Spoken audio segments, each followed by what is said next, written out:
나이토케 서두자 나이토노 만쿠바이 베레이바이 দান্তাও হইতব শাস্ত্রীর মধ্যে অক্ষুণ্ণ এবং নাম পবিত্র জাতীয় পতাকাকে চির সমুজ্জ্বল রাখব।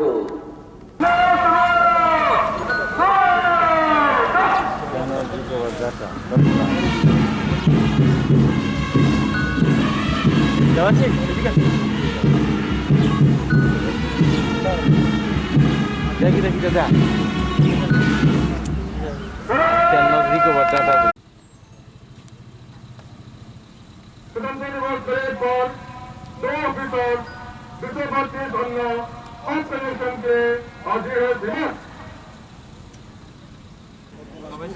गूगल पे इंस्टॉल करा गूगल पे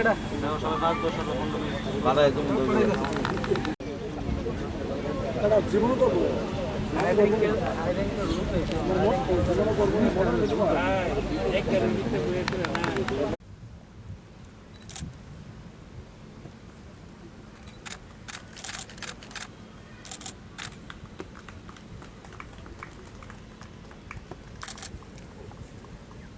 2020 সালে দেশের রাজধানী দিল্লি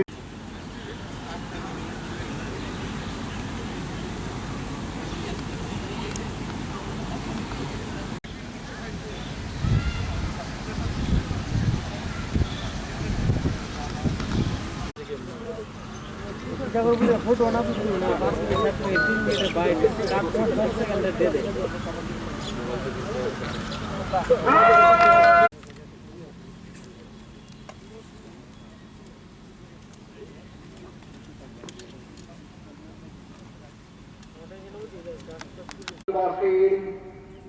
অঙ্গীকার এই হোক আমাদের স্বাধীনতা দিবসে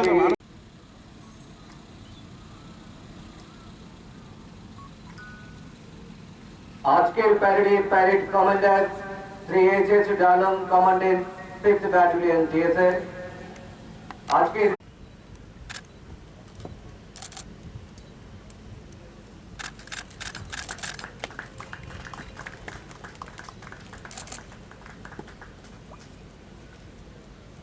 গৌরীপাল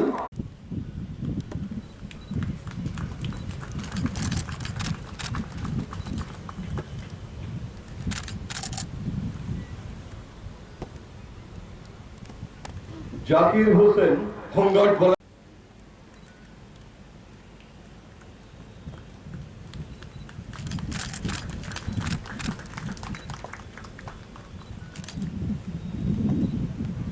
Home Guards and Civil Defense Medal for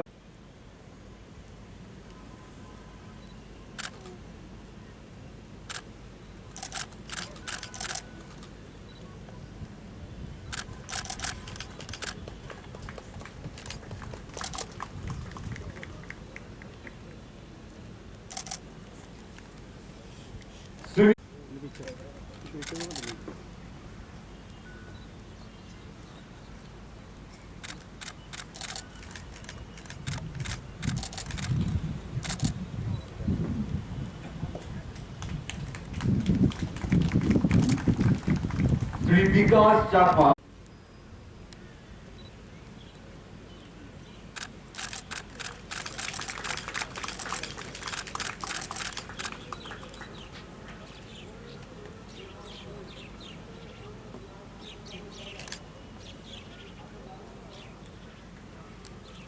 শ্রেষ্ঠ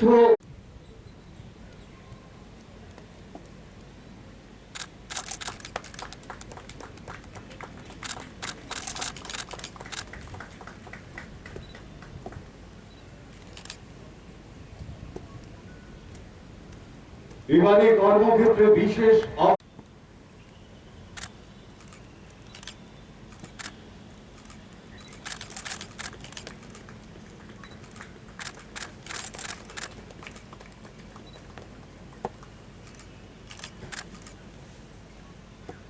কম্পোনেন্ট হিসাবে রাজ্যের প্রতিটি নতুন গ্রামকে দেওয়া হবে 22.62 লক্ষ টাকা পর্যন্ত।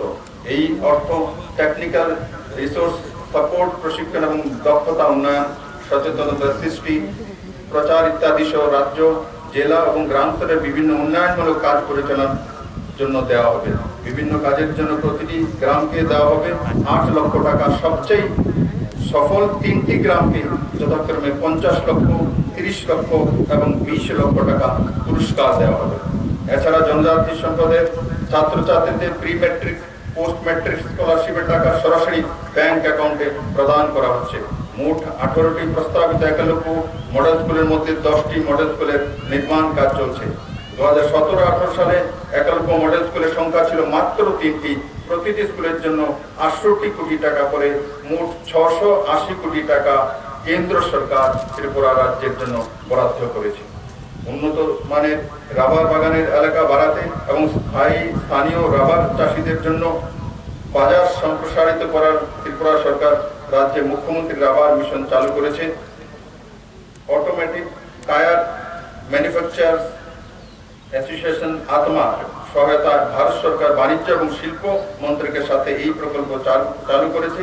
এই প্রকল্পে আগামী 5 বছরে অর্থ অর্থাৎ 2021 থেকে 2025-26 সময়ে 30,000 হেক্টর এলাকায় রাবার চাষের লক্ষ্যমাত্রা রয়েছে। পাট্টা জমি, যৌথ জমি, অ্যালটমেন্ট প্রাপ্ত জমি, যৌথ মালিকানাধীন জমি এবং পুরনো বাগানে এই উদ্যোগ বাস্তবায়িত হবে। সুবিধাভোগীদের জন্য ব্যাংক থেকে সম্পূর্ণ ঋণের ব্যবস্থা করা হবে। প্রতি হেক্টর জমিতে রাবার বাগান সৃষ্টি করতে খরচ হবে সর্বমোট 3,05,452 টাকা। রাবার সিটের গুণগত মান উন্নত করার জন্য মোট 200টি স্মোক হাউস বরাদ্দ করা হয়েছে। গুণগত মান উন্নত হওয়ার ফলে রাবার উৎপাদনের আয় বেড়ে যাবে।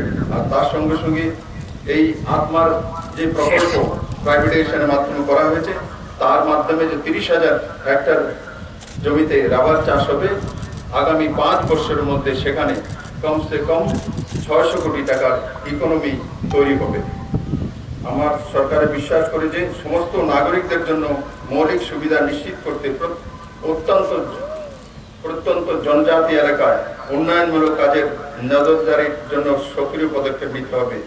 এই অনুযায়ী ট্রান্সফরমেশন অফ অ্যাসপিরেশনাল ব্লকস প্রকল্পের অধীনে 12টি পিছিয়ে পড়া ব্লককে দ্রুত উন্নয়নের জন্য চিহ্নিত করা হয়েছে এবং নতুন উদ্যমে তা রূপায়ণ করা হচ্ছে। ব্রু রিয়াং শরণার্থীদের 23 বছরের সমস্যা সমাধানের লক্ষ্যে গত 2020 সালের 16 জানুয়ারি ভারত সরকার, ত্রিপুরা সরকার, মিজোরাম সরকার এবং রিয়াং সম্প্রদায়ের মধ্যে চুক্তি স্বাক্ষরিত হয়, যা একটি ঐতিহাসিক এবং উল্লেখযোগ্য ঘটনা। চুক্তি অনুযায়ী প্রায় 37,136 জন রিয়াং ডিসপ্লেস যারা রয়েছে রাজ্যে পুনর্বাস এবং তাদের সার্বিক উন্নয়নে কেন্দ্রীয় সরকার এককালীন প্রায় 600 কোটি টাকার প্যাকেজ প্রদান করেছে। 1250টি শরণার্থী শিবিরকে গোমতী জেলার পশ্চিম কালাঝুরি এবং উত্তর ত্রিপুরা জেলার ভান্ডারিমা, পুষ্পরামপাড়া এই 2টি স্থানে পুনর্বাসনের প্রাথমিক কাজ সম্প্রতি শুরু করা হয়েছে। আরও 12টি স্থানে পুনর্বাসনের কাজ চলছে। সমস্ত ছাত্রছাত্রীদের গুণগত শিক্ষা প্রদানের লক্ষ্যে মিশন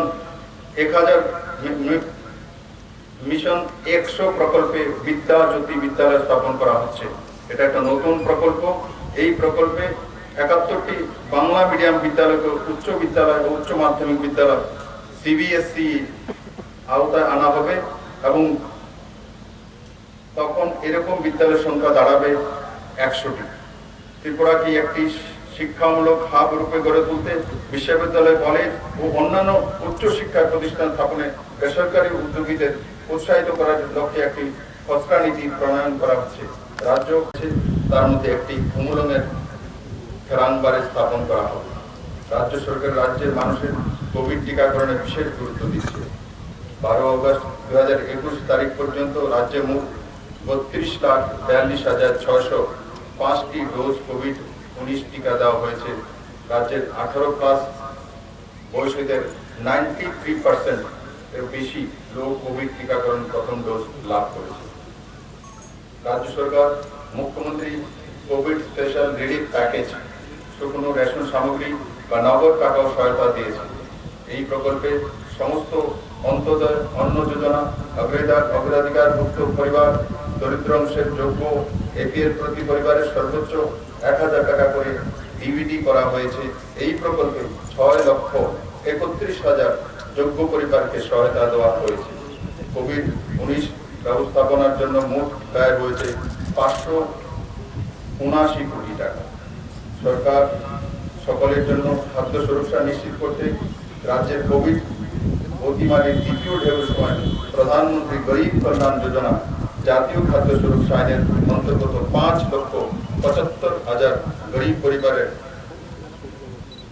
প্রায়োরিটি হাউসহোল্ড এবং অন্তোদয় অন্ন যোজনা মাথাপিছু 5 কেজি করে বিনামূল্যে চাল মে মাস থেকে বিতরণ করেছে রাজ্য সরকার। নভেম্বর 2021 পর্যন্ত এই চাল বিতরণ করা চলবে।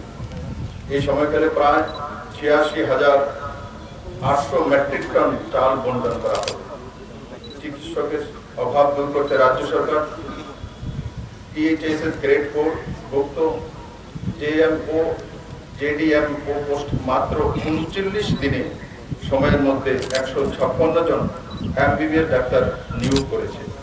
মেডিকেল ফ্যাকাল্টির সংখ্যা আরো বাড়াতে এবং রাজ্যের বিভিন্ন স্বাস্থ্য কেন্দ্রে কোভিড-19 রোগীদের পরিষেবা প্রদানে MBBS doctor, dental surgeon, laboratory technician এবং নার্স মিলিয়ে মোট 326 জনকে চুক্তির ভিত্তিতে নিয়োগ করা হয়েছে।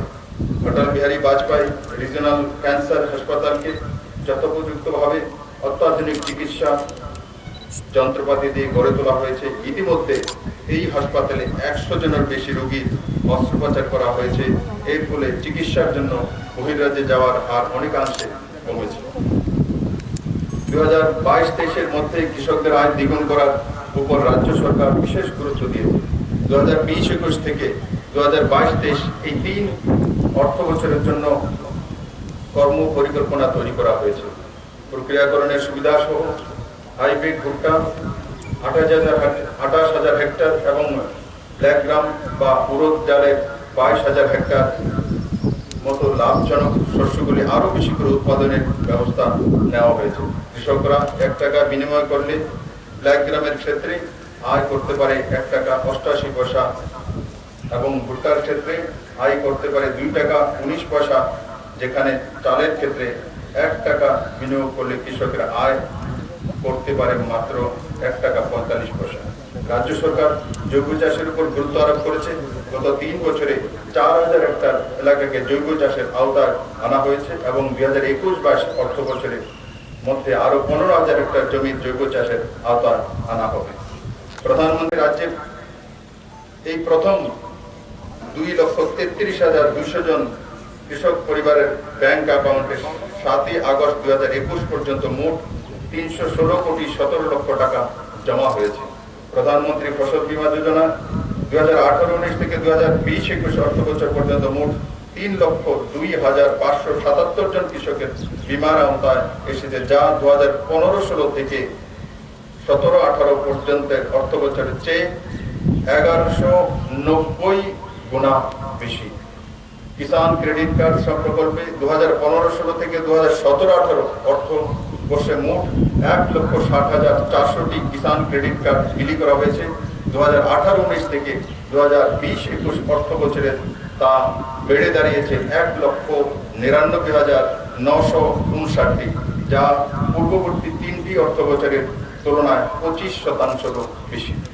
ইতিমধ্যেই কৃষকদের বার্ষিক গড় আয় 2015-16 অর্থ বছরে 6,580 টাকা থেকে বেড়ে 2020-21 অর্থ বছরে 11,096 টাকা হয়েছে।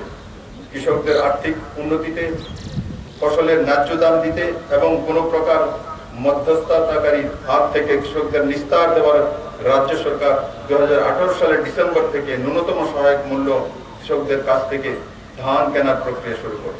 ধান কেনার প্রক্রিয়া স্বচ্ছতা বজায় রাখার জন্য সম্পূর্ণ প্রক্রিয়াটি ডিজিটাল পদ্ধতি করা হয়েছে।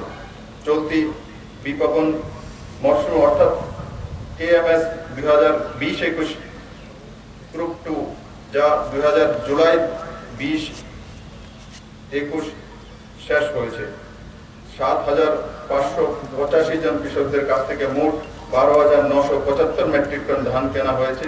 এর জন্য ব্যয় হয়েছে 24,23 লক্ষ টাকা, যা সরাসরি কৃষকদের অ্যাকাউন্টে জমা হয়েছে।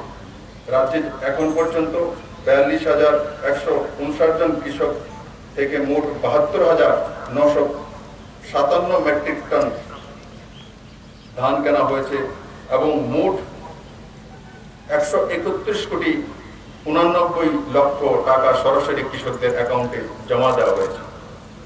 রাজ্যে দুধের উৎপাদন বৃদ্ধি করার উদ্দেশ্যে মুখ্যমন্ত্রী উন্নত গোধন প্রকল্প 2021-22 সালে অধিক সংখ্যক স্ত্রী বাছুরের জন্মদানের জন্য 1,33,200 ডোজ সেক্স শর্টেজ সিমেন্ট বপন করার লক্ষ্যমাত্রা নেওয়া হয়েছে। প্রতি ক্ষেত্রে মাত্র 15 টাকার বিনিময়ে সুবিধাভোগীদের এর সুযোগ দেওয়া হচ্ছে। দুগ্ধ উৎপাদন ক্ষেত্রে রাজ্য বেসরকারি বিনিয়োগ বাড়ার পাশাপাশি দুগ্ধ উৎপাদন ক্ষমতা বৃদ্ধি পেয়েছে। গত 2018-19 থেকে 2020-21 এই 3 অর্থ বছরে মোট 5,86,948 মেট্রিক টন দুধ উৎপাদন করা হচ্ছে, যা 2015-16 থেকে 2017-18 অর্থ বছরে উৎপাদিত দুধের পরিমাণ 4,86,080 মেট্রিক টনের তুলনায় 21% বেশি। মাংসের উৎপাদন রাজ্যে গত 18-19 থেকে 20-21 অর্থ বছরে মোট 1,51,416 মেট্রিক টন হয়েছে, যা 2015-16 থেকে 2017-18 অর্থ বছরে উৎপাদিত মাংসের পরিমাণ 1,22,300 মেট্রিক টনের তুলনায় 24% বেশি। রাজ্যে গত 18-19 থেকে 2020-21 অর্থ বছরে মোট 87,34 লক্ষ ডিমের উৎপাদন করা হয়েছে, যা 2015-16 থেকে 2017-18 অর্থ বছরে 70,76 লক্ষ ডিম উৎপাদনের তুলনায় 23% বেশি। মৎস্য চাষের ক্ষেত্রটিও রাজ্য সরকার বিশেষ গুরুত্ব দিচ্ছে।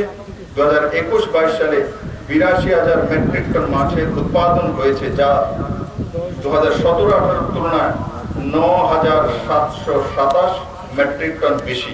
মাছের উৎপাদনশীলতা বৃদ্ধির পাশাপাশি মাছ চাষের জন্য জলাশয় এলাকা 800 হেক্টর বৃদ্ধি পাওয়ার মাছ চাষের এলাকা বেড়ে দাঁড়িয়েছে 29,503.39 হেক্টর। মৎস্য চাষীদের সংখ্যা 2017-18 সালে ছিল 1,87,000, যা 2020-21 সালের শেষে বেড়ে দাঁড়িয়েছে 1,97,000। রাজ্যে মাছের উৎপাদন গত 2018-19 থেকে 20-21 অর্থ বছরে মোট 2,29,571 মেট্রিক টন হয়েছিল, যা 2015-16 থেকে 2017-18 অর্থ বছরে 2,12,616 মেট্রিক টন মাছের উৎপাদনের তুলনায় প্রায় 8% বেশি। রাজ্যের প্রকল্প সিদ্ধান্ত করেছে বিভিন্ন সুবিধাজনক দিক বিবেচনা করে এই প্রকল্প রাজ্য সরকার সহায়তায় রূপায়িত হবে। আনারস ও কাঁঠাল ভিত্তিক আর্থিক উন্নয়নের লক্ষ্যে উন্নত পদ্ধতিতে আনারস ও কাঁঠাল চাষ করার জন্য কেন্দ্র এবং রাজ্য সরকার সমস্ত বর্তমান প্রকল্পগুলি সহায়তা দেওয়া হবে। এই প্রকল্পে চাষ থেকে শুরু করে প্রক্রিয়াকরণ, সঠিক ব্যবস্থাপনা, জৈবিক চাষের সুবিধা থাকবে। এই প্রকল্পে ত্রিপুরার 3,600 হেক্টর এলাকায় বাণিজ্যিকভাবে কাঁঠাল এবং আনারস চাষ করা হবে এবং এক সুসংহত বিপণন ব্যবস্থার সুযোগ থাকবে। রাজ্যের আনারস ও কাঁঠাল রপ্তানির ব্যাপক সম্ভাবনা রয়েছে। গত 3 বছরে 33.65 মেট্রিক টন আনারস দুবাই ও কাতার ইত্যাদি দেশে রপ্তানি করা হয়েছে এবং 5,583 মেট্রিক টন আনারস বিভিন্ন রাজ্যে পাঠানো হয়েছে। রাজ্যে এই প্রথম কিষাণ ট্রেন চালু হয়েছে। মাত্র 50% ভাড়ায় রাজ্যের বিভিন্ন ফল বহিরাজ্যে প্রেরণ করা সহজতর হয়েছে। ত্রিপুরা আগর উড পলিসি 2021 গত 19শে জুলাই 2021 সালে তার ঘোষণা করা হয়েছে। আগামী 5 বছরের মধ্যে 50 লক্ষের আগরের চারা লাগানোর লক্ষ্যমাত্রাকে সামনে রেখে ইতিমধ্যে 5 লক্ষ চারা চলতি বছরের বনায়ন কর্মসূচিতে লাগানোর উদ্যোগ নেওয়া হয়েছে। এটা আশা করা যাচ্ছে যে আগামী 2025 সালের মধ্যে আগরের ক্ষেত্রে মোট 2,000 কোটি টাকা ব্যবসা হবে, যাতে আমাদের নওজওয়ান ছেলে মেয়েদের এক রোজগারের পথ সৃজন হবে। গাছ কাটার নীতি সংশোধন করা হয়েছে। বর্তমানে আগর গাছ কাটার ক্ষেত্রে বন দপ্তর থেকে কোনো ধরনের অনুমতি লাগবে না। আগের গাছ ইউনিট স্থাপনের লাইসেন্স প্রদান ব্যবস্থাকে সরলীকরণ করা হচ্ছে। এই মিশনের ফলে রাজ্যে প্রায় সহস্রাধিক লোকের কর্মসংস্থান হবে। আগামী 2022 সালের ডিসেম্বরের মধ্যে বিনামূল্যে রাজ্যের প্রতিটি পরিবারের পাইপলাইনের মাধ্যমে পানীয় জলের সংযোগ দেওয়ার লক্ষ্যে অটল জলধারা মিশন চালু করা হয়েছিল 2018 নভেম্বরে, যা পরবর্তী সময়ে জল জীবন মিশন নামে পরিবর্তিত হয়ে মাননীয় প্রধানমন্ত্রীজির যে প্রকল্প প্রত্যেকের ঘরে জল পৌঁছে দেওয়া, রাজ্যের মোট 10,24,174 পরিবারের মধ্যে এখন পর্যন্ত 3,48,820টি পরিবারের টেপের মাধ্যমে পানীয় জলের সংযোগ দেওয়া হয়েছে। এর মধ্যে গ্রামীণ এলাকায় রয়েছে 2,48,595টি পরিবার, শহর এলাকায় 1,225টি পরিবার। 100% সফলতার লক্ষ্যে বাকি 6,75,354টি পরিবারের 2022 সালের ডিসেম্বরের মধ্যে পানীয় জলের সংযোগ দেওয়া হবে। রাজ্য জল জীবন মিশন জাতীয় স্তরের তুলনায় অনেক দ্রুত গতিতে রূপায়িত হচ্ছে। 2017-18 সালে জল জীবন মিশনের আওতায় রাজ্যে মাত্র যে হাউস কানেকশন ছিল 2.4% এবং জাতীয় স্তরে তখন 17% পাইপলাইনের মাধ্যমে পানীয় জলের সংযোগ দেওয়া হয়েছিল। এখন পর্যন্ত রাজ্যে 33% এবং জাতীয় স্তরে 37% বাড়িতে পাইপলাইনে পানীয় জলের সংযোগ দেওয়া হয়েছে। বর্তমান special central assistance to tribal sub স্কিমকে পরিবর্তন করে জনজাতি বিষয়ক মন্ত্রক গ্রামের সুসংহত বিকাশের লক্ষ্যে একটি নতুন প্রকল্প চালু করবে। যেসব গ্রামে কমপক্ষে 50% জনজাতি জনসংখ্যা রয়েছে এবং ন্যূনতম 500 জন জনজাতি সম্প্রদায়ের জনগণের বসবাস রয়েছে, সেখানে এই প্রকল্প বাস্তবায়িত হবে। সেজন্য ভারত সরকারের জনজাতি বিষয়ক মন্ত্রক ত্রিপুরার 375টি গ্রামকে চিহ্নিত করেছে। শিক্ষা, স্বাস্থ্য, মৌলিক সুবিধা, আবাসন, আয়ের সুবিধা, পরিকাঠামো ইত্যাদি বিভিন্ন ক্ষেত্রে যেসব সমস্যা রয়েছে তা ধাপে ধাপে সমাধান করে জনজাতি গ্রামগুলিকে আদর্শ গ্রামে রূপান্তরিত করাই হচ্ছে এই প্রকল্পের মূল উদ্দেশ্য। বিভিন্ন কেন্দ্রীয় এবং রাজ্য প্রকল্পে, বিশেষ করে যেখানে ট্রাইবাল সাবলাইন সিডিএন ট্রাইব কম্পোনেন্ট চিহ্নিত করা রয়েছে, সেখান থেকে অর্থ সংগ্রহ করে এই প্রকল্প রূপায়ণ করা হবে। এই প্রকল্পে রাজ্যকে অর্থ দেওয়া হবে 100% গ্র্যান্ট ইন হিসাবে।